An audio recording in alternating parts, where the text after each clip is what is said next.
Straight ahead on the Valley today, disaster next door. Police now confirm an elderly man lost his life in a Minnesota home explosion. Plus a call to action for kids in need. The United Way school supply drive needs some help and fast.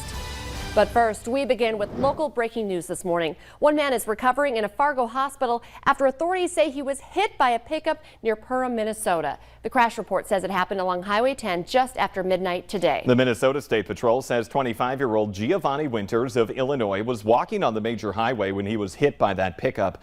The pickup was driven by 33-year-old Dustin Tigas of Sobeka, Minnesota. The report says Winters was under the influence of alcohol at the time of that crash. New this morning, the Minnesota State Patrol says alcohol was involved in another deadly crash involving a Detroit Lakes woman. Troopers say 19-year-old Washana Mosley was driving the car that left the road near I-35 in St. Paul early yesterday morning. She was hurt, but Shadda Barlow of Minneapolis was killed in that crash. New information this morning on a Minnesota house explosion. Police now confirm one person is dead and 2 others are hurt after that blast in Princeton.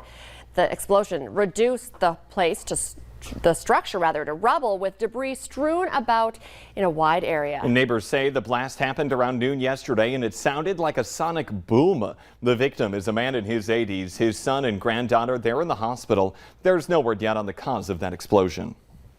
Let's get a check now of our first alert storm team forecast, and already it's hot and humid when you walk out the door, Summer. Absolutely, Lisa. It is muggy. It's warm outside and mostly cloudy to start your Friday. Here's a live look at our Grand Forks Home of Economy sky cam. Not a lot of sun to start our day, but that might be a good thing when it comes to our severe potential later on. I'll get to that in just a second. But let's look at these temperatures. 76 degrees at this hour in both Devil's Lake and in Fargo, 72 in Grand Forks, 73 in Detroit Lakes, 80 degrees down in Sisseton, South Dakota. And look at our humidity values. 85% in Fargo, 94% in Detroit Lakes and Wahpeton, closer to 100% for Langdon, Valley City and Oaks due to rain showers in the vicinity. Just some light passing showers across eastern North Dakota. We've had a few rumbles of thunder, strikes of lightning as it approached Valley City, and a couple lightning strikes way up north of Hallock as well. But these are not severe.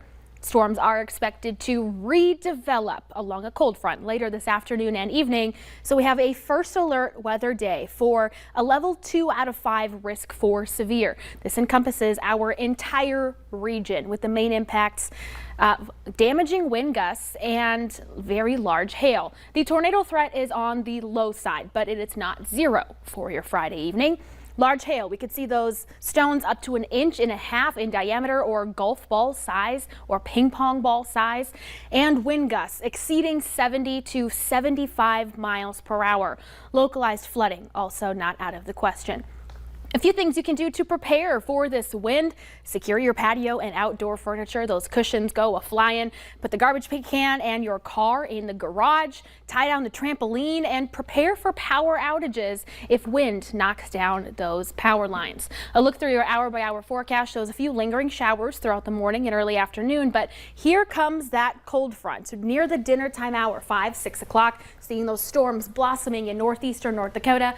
And as that front sinks down to the south and east, it becomes more linear and seeing a wind threat before things quiet down late tonight and during the overnight hours into your morning. But sending you out the door for your Friday morning, temperatures warm, things are feeling humid and mostly cloudy. We're on our way to near 90 degrees by this afternoon, and it's remaining hot all week long. Lots of 80s and 90s in the forecast, and only a couple chances for some showers and thunderstorms. Not looking like any widespread chances for rain.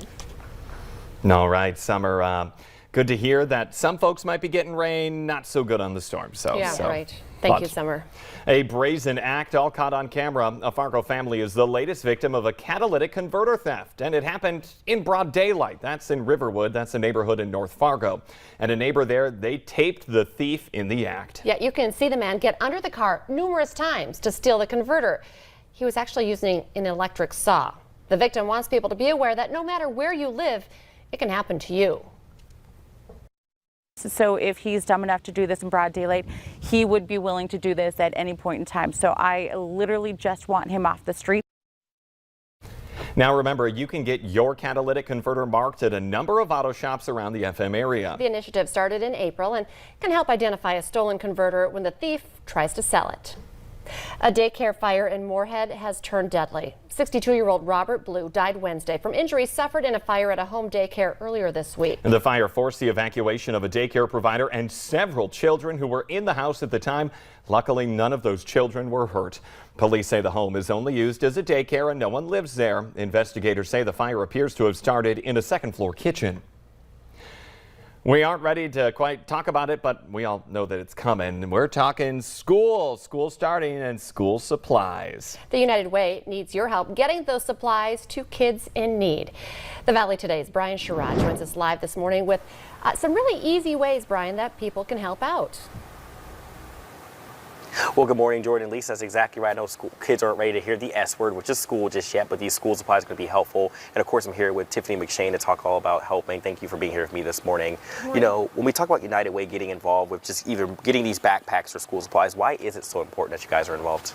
You know, one of our bold goals at United Way is to prepare children to succeed. So the backpack program is one way that we can do that. But our primary goal is to provide resources to families to help lift them out of poverty and be on a successful path both for themselves as parents and then their families. Okay, so as people talk about people getting themselves involved, what is the best way for people to give back? You know, today the best way for you to give back would be to stop by the Shields Arena and drop off some supplies before the end of the day. Or if you're unable to stop by, you can give $20, provides an entire backpack like this for a child in our community, and you can do that right on our website. Okay, so when it comes to, of course, the locations, what are some of those drop-off times? That's the cutoff times. Today we need all supplies by 3 p.m. so we can start counting and make sure we have what we need to pack backpacks next week. Well, perfect. Of course, thank you, Tiffany, for being here with me this morning. And, you know, you can go on valleynewslive.com. I have all the details on there about how you can give and how you can help, and also the drop-off times as well. Brian Sherrod reporting live for us this morning. Thank you for that update. And we have a traffic alert for a busy South Fargo road. The North Dakota DOT is starting work on the 45th Street interchange bridge over I-94 today. Crews will be foam jacking the approach panels and installing expansion joints. Drivers, they should expect some lane closures, delays, and reduced speeds in that area. And you might have seen it. If you didn't see it, you definitely heard it, and you'll get another chance to see and hear it all again today. The Blue Angels, they roared over the FM Metro as they get a feel for the sky and they practice for this weekend's air show. The lineup includes Fargo native Brian Kesselring, who is the Blue Angels flight leader. There are numerous other flying acts as well as static displays. The air show is slated for tomorrow and Sunday. The show starts at 11 both days. If you want more details, just head to valleynewslive.com and click on this story. And here's a wild story that we're working on for you today. Baby on board. We heard on the police scanner early this morning that a woman gave birth presumably on her way to the hospital. Dispatchers were rushing an ambulance to near mile marker 55 on I-29. That's near Oxbow after getting a call that the mom gave birth in a Chevy Silverado. Now we're hoping that everyone is doing okay. And hey, if you know who this is, reach out to us. We'd love to talk to you. Let's get the answer now to our question of the morning on Facebook. Question: our favorite childhood memory for 43% of adults is this. I would agree with this. One of my favorites, watching cartoons.